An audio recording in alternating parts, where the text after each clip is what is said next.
After the kiss with Judith on the day of their gathering, Edison gained a new personality trait. He realized that he could not be held down by one woman.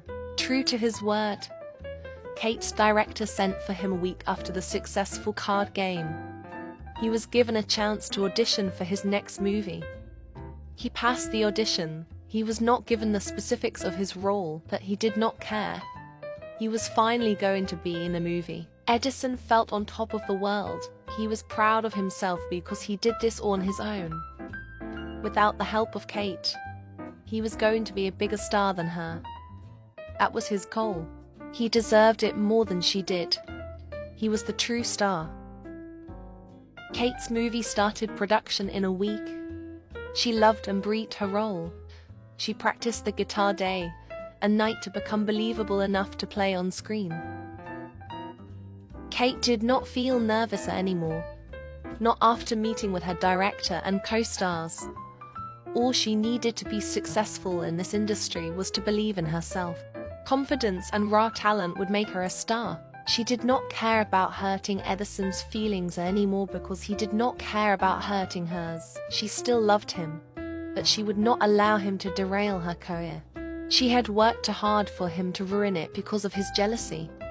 Kate woke up extremely early on the day that production started for her film debut.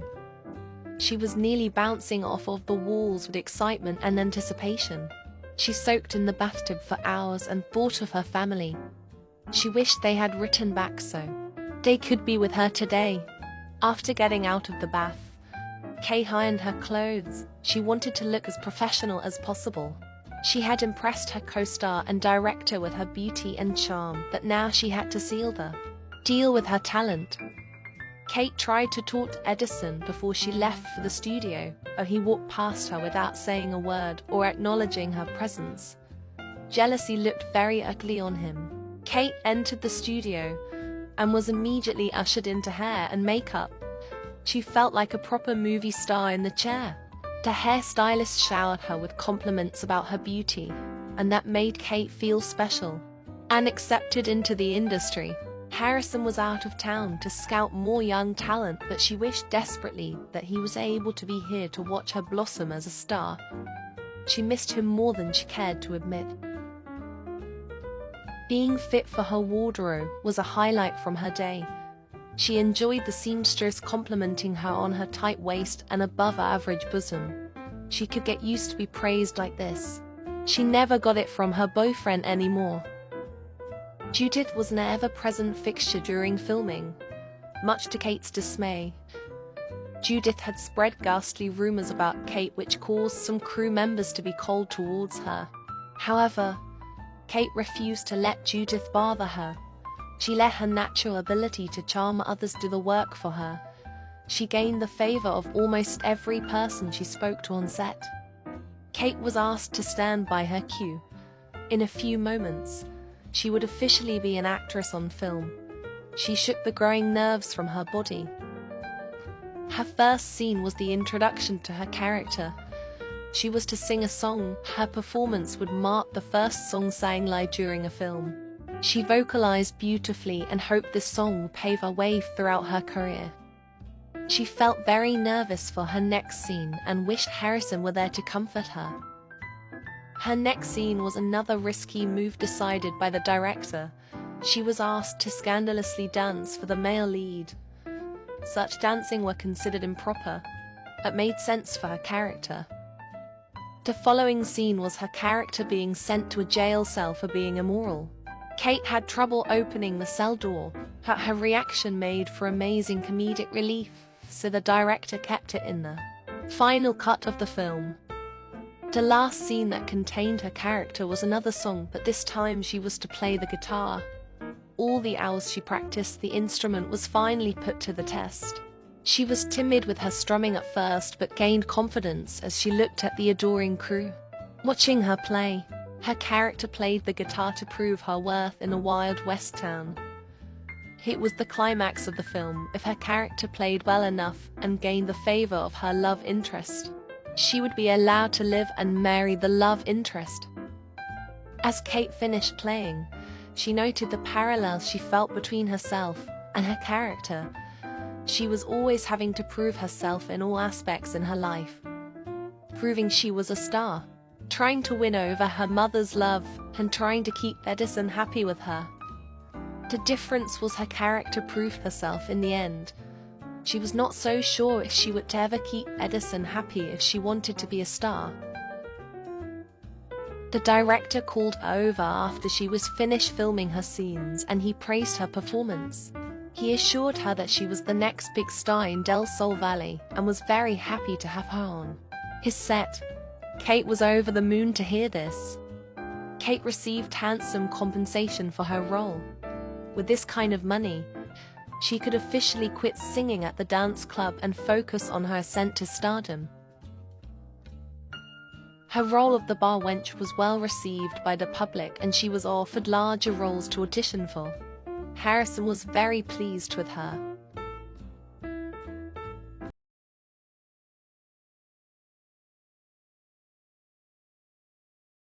While Kate was filming, Judith snuck over to the townhouse to visit Edison.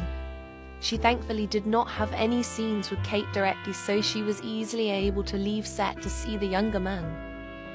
She was greeted at the door by Edison. He had been fantasizing about this encounter since their first kiss. He planted a passionate kiss on Judith's lips. Once they started kissing, Edison did not want to stop. Judith might be 20 years his senior, but she was stunning, and more importantly, she held so much power in the Del Sol Valley film industry. He needed to satisfy her needs. Judith came to the townhouse for two reasons only: to sleep with Edison because he made her feel young and to dishearten her competition. Although she found Edison widely attractive, she did not care for him. Her motives were purely to crush Kate's spirit and discourage her from pursuing acting further. She wanted zero competition for being the star in Del Sol Valley. Edison escorted Judith to the spare bedroom. He was going to cheat on Kate. That was a non-starter, however. He would not disrespect her by bringing another woman into their bed. Edison and Judith shared a passionate afternoon together. True to his word, Edison focused on her pleasure rather than his own. He found the encounter to be satisfying and not mind-blowing. Not like how it was with Kate. After an entire afternoon of love-making, Edison was exhausted. He was not used to putting that much work into a rendezvous, and it took a lot out of him. He took a nap in the guest room, too ashamed to move to his bedroom. Harrison traveled straight to his townhome after he returned to Del Sol Valley from his travels. He wanted to hear every detail of Kate's first taste of stardom. Harrison had missed Kate so much as he wanted to hear every detail of what he had missed. He wanted to kiss her more. He had thought of her lips and nothing else while on the road. None of the prospective talent lived up to her. Kate had also missed Harrison. She suggests that he proved to her how much he had missed her. She had longed to feel the things he made her feel once more. Edison never made her feel what Harrison did. Happy to oblige, Harrison escorted Kate to the couch. Traveling to the bedroom was much too far. He wanted her right then and there. He was overcome with lust. Harrison made love to Kate on the rug in front of the couch. Both were too wrapped up in one another to care about the location. All they cared about was that they were able to show the love they both clearly felt for each other at that moment.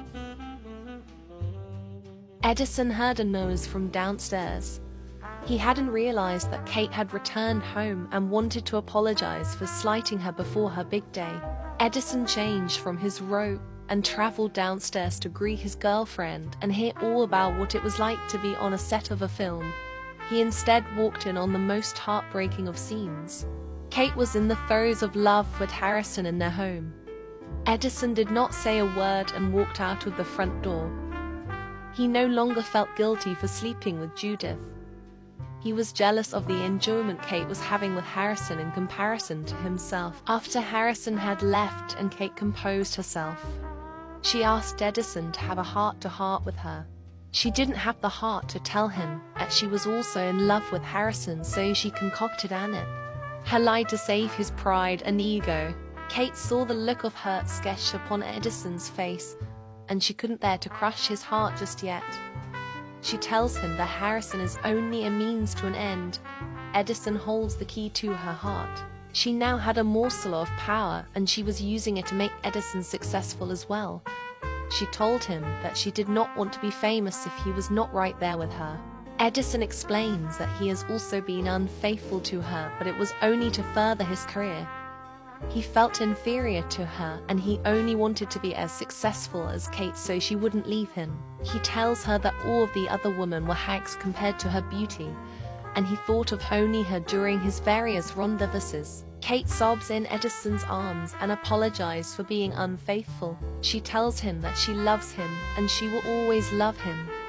Edison shares the same sentiment. Edison excuses himself to bed, and Kate is left to her thoughts. She doesn't know what to do. She loved both men.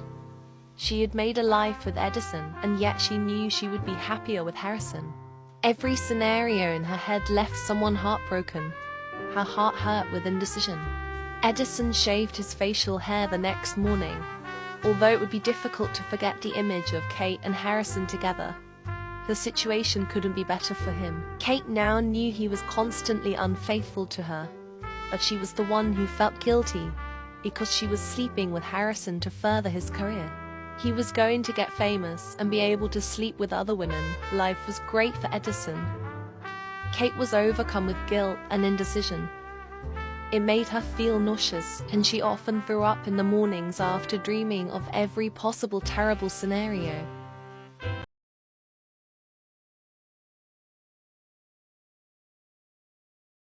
Kate tried to soothe her hurting heart by practicing her pirouettes on the ballet beam. She had been struggling for weeks as to who she would choose to entrust her heart. She knew what she had to do, but knew she would break her heart in the process. Edison had been the love of her life since she had been a girl. Breaking his heart was never something she thought she would do. She thought she was going to marry him. Ruining the vision she had for her life was difficult. The thought of breaking Edison's heart and ruining her past self's dream made her sick to her stomach. She vomited up the contents of her stomach. Later that week, Kate tried to eat the food she had prepared for herself, but it didn't sit right with her. It made her feel ill. She considered that something was wrong with her. She ran to the bathroom and vomited for the 20th time. She had kept count as she relieved herself. A distressing thought came to her mind. She had missed her monthly.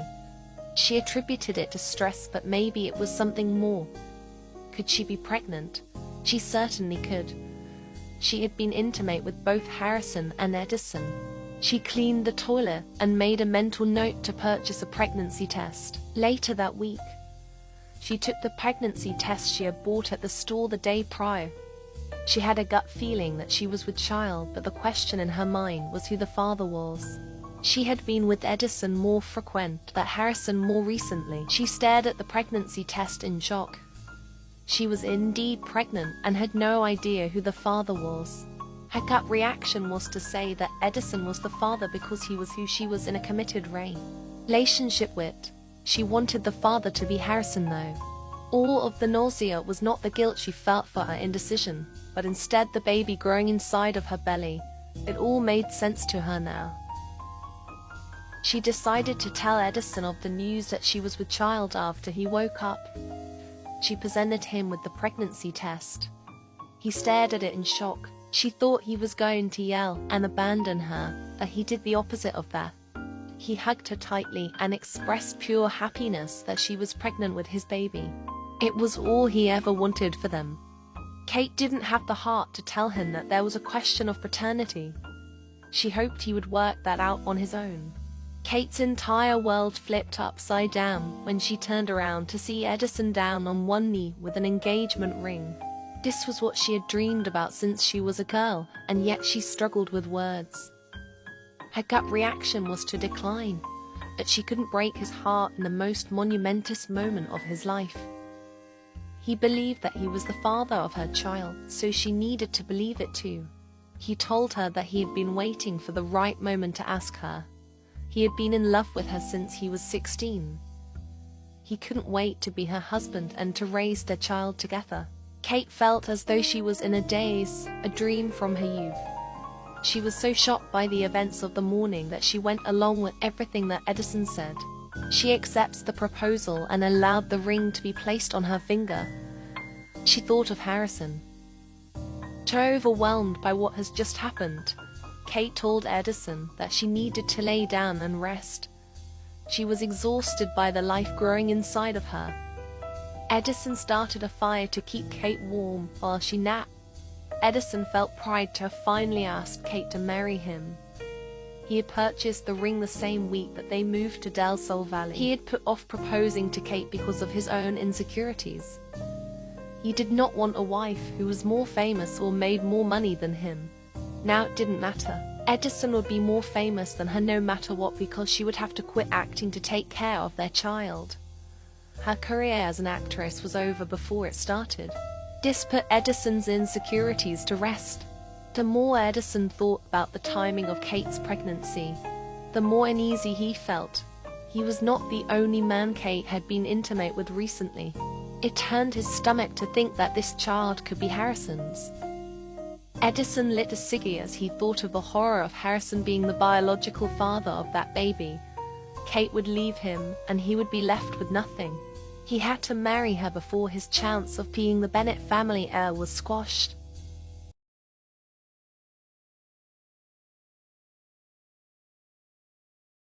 The film that Kate had starred in had become the largest grossing film of the year. She became a star overnight. This was her dream, and yet all she felt was dread. Kate relaxed in a bath filled with rose petals. Edison had drawn the bath for her. He had been so loving and attentive since she told him of her pregnancy. She had wanted this from Edison for so long, but now all she could think about was Harrison. Edison brewed a special tea for Kate. It was supposed to ease her morning sickness. He saw how much she had been suffering and wanted to make her feel better. Kate was grateful that Edison was being so helpful to her. She wished that he would have been this way always, not just because she was now with child. Unfortunately, the tea had the opposite effect for her, and it made her even more nauseous than usual. She rushed to the bathroom and emptied the contents of her stomach. She would be so happy once her morning sickness subsided. Right now, she was absolutely miserable. Kate admired her growing belly in the mirror often. She had always longed to be a mother. She had the worst mother in the world and hoped to be a great mother to her child and loved that child the way as he was never loved by her mother. As she looked at her growing belly, she couldn't shake the feeling that she had made the wrong decision by agreeing to marry Edison. After 2 weeks of coming to terms with the fact that she was pregnant, she finally asked Harrison to meet her at the Del Sol Valley Dance Club speakeasy so that they could talk. She had been dreading this moment ever since she had come to a decision. Harrison had been so happy to finally receive correspondence from Kate. The last time he had seen her was being caught in the throes of lovemaking by Edison. He hoped this meeting was to inform him that she was leaving that little man. Kate took drag after drag from her ciggy as she waited for Harrison to arrive. She had longed for him since the moment that she saw him last. She didn't know if she could go through with this. She saw his handsome face and her heart dropped. Harrison greeted her with a kiss on the cheek. He told her she looked absolutely radiant. He told her how much he missed her. Kate could not find her voice, so Harrison started the conversation by stating how sorry he was for the way that Edison found out about them. But that did not change his feelings. He was in love with her. Kate's heart swelled in her chest. She was in love with him, but she could not say the words. Instead, she blurted out that she was pregnant. Harrison was thrilled. Kate begged Harrison to just listen. She said that she was pregnant and did not know who the father was. Regardless of the paternity, she was going to marry Edison because he asked for her hand, and marrying him would not cause a scandal. Harrison laughs as if this is the most hilarious joke he has ever heard. He seems to be in shock. He explains that he will marry Kate. They are in love, not she and Edison. They will live a happy life with their child. Kate explains that this cannot happen. She cannot marry him because it would mean the end of her career, and them being together would be a scandal. She wanted to run away with Harrison, as she had an obligation, so she was going to marry Edison. Harrison yelled at Kate in anguish. He didn't care about his career. He wanted Kate to be his wife. He promised to make her so happy, and their child would be in a home with love. Kate was stern back with Harrison because it was the only way he would listen. She tells him she is in love with him, that this is what she had to do. While Kate was breaking the news to Harrison, Edison called for Judith if he was to be a one-woman man moving forward. He needed to get the lust out of his system first. Edison greeted Judith and complimented her beauty. He neglected to tell her of Kate's pregnancy, but instead he propositioned her for a good time. She did not need to be asked twice. Edison was young and had much to learn as far as bedroom antics, but she liked the way he made her feel. She never once felt like a middle-aged woman around him. She felt beautiful around him. Edison told her that he would be indisposed for a while, that he very much enjoyed their time together. She wouldn't hear another word of his excuses, and they spent an enjoyable afternoon together. Harrison insisted on making sure that Kate made it home safely, given her delicate condition. Before Kate went inside to live her life with Edison, Harrison shared a declaration he wrote for her. He wasn't much of a poet, but he told her that he would love her until his last breath and would never stop rooting for her to succeed in life. Kate kissed him on the cheek and told him that she believed that he was the great love of her life. She wished she could have met him first, and maybe things would be different. Harrison watched Kate walk into his townhouse and back to a man that treated her less than she deserved. He would long for her for the rest of his life. She was his one great love.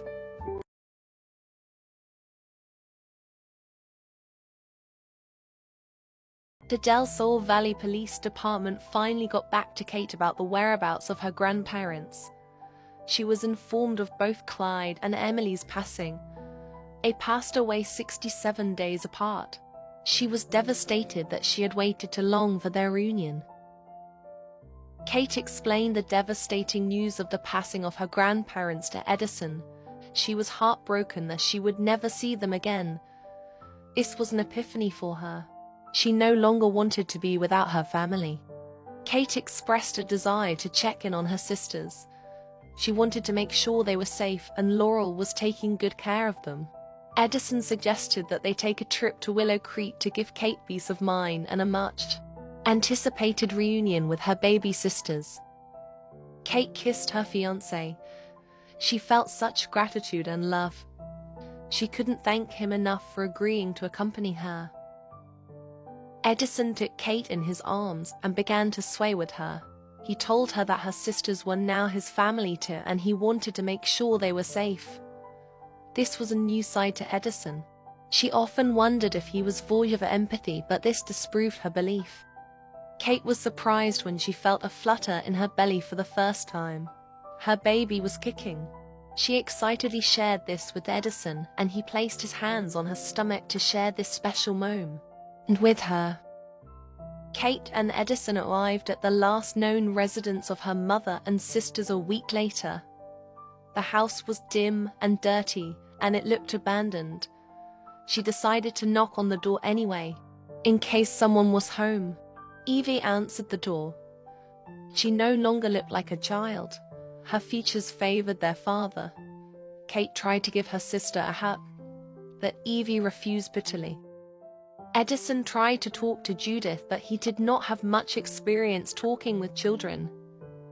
Judith was wary of them and told him that Evie says she shouldn't talk to strange men. Evie begrudgingly allowed Kate to enter the home. Evie angrily explained what has happened to she and Judy since Kate left them. Their mother became violent with Evie because she no longer had Kate to bully. Evie suffered 4 years at the hands of their mother until she aged into a teenager and was able to fight back. Laurel met a man around this time, and instead of providing for her children like she had promised Kate she would do, she ran away with the man. This left Evie having to care for Judy, who was only a toddler at that point. Evie stole food for she and her baby sister until she was caught and beaten for theft. A kind neighbor saw how badly they were struggling and offered Evie a job in her store and had been working there ever since. Evie apologized for being so cruel and cold towards her when she first arrived. She was truly happy to see her. She never responded to her letter because she wanted Kate to have a happy life since she had been terrorized by Laurel since birth. A part of Evie blamed Kate for the events that have unfolded in the past years, but the other part of her knew that Kate had to leave or she would have suffered the same fate as their father. Evie hugged her sister goodbye and thanked her for checking in on she and Judy. Kate could not leave her sisters living in squalor while she was living in a townhouse with plenty of room for them. She begs Evie and Judy to come home with her. Evie was usually a very prettiful girl, but she was exhausted. She and Judy were barely scraping by and were often left hungry. Evie accepts Kate's offer and thanks her for not keeping her promise to their mother and coming back for them. Kate cooked her sisters an elaborate feast. She knew that they were starving and wanted them to have a home-cooked meal for the first time in a long while. She felt so guilty as she had waited this long to check in on her sisters. Her heart felt so full that they were now safe and taken care of and with her once again. Edison was happy that his fiancée was happy, but if he was honest, he felt awkward around the sisters. He was an only child and was not close to his parents. He wasn't used to the warmth of family love. He tried to engage both of the girls in conversation, but he was at a loss for what to talk about. He was starting to think that bringing them back to their home was a mistake. Their presence was disrupting his life. Judy very much favored her biological father, Nathaniel. If Edmund had lived, he would have known this fact immediately. Judy had explored the city as soon as they arrived. She had never been anywhere outside of Willow Creek. She excitedly detailed everything that she had seen on her journey to her sister. Kate had finished preparing the meal for her sisters and brought it over to the table. Her heart swelled to see those two not-so-little girls she had grown up with at her dinner table. It was an overwhelming experience for her. She was over the moon to have her family back, but a part of her was sad. She would give anything to have her daddy, grey-haired and smiling, sitting with them. The table felt incomplete without him. For the first time in a long time, Kate enjoyed her meal. She did not feel nauseous, only content. She listened to tales about the last several years from her sisters. She had so much of their lives to catch up on. Judy and Evangeline slept soundly for the first time in years. The bed was so comfortable. Nothing like the lumpy sleeping bags they had slept on at their old house. They finally felt safe and their tummies were full. They were grateful for their sisters' hospitality. That night, Edison cradled Kate's swollen belly and spoke of all the things they would do together as a family once the baby was born. He neglected to mention Evie or Judy in their plans, and Kate took note of it. Now that she had her sisters back, she was not going to let them go. Edison would have to be okay with that if they were to get married. That would be an argument for another day. For now, she would enjoy the feeling of her fiancé cuddling her as they felt their unborn child kick in her belly.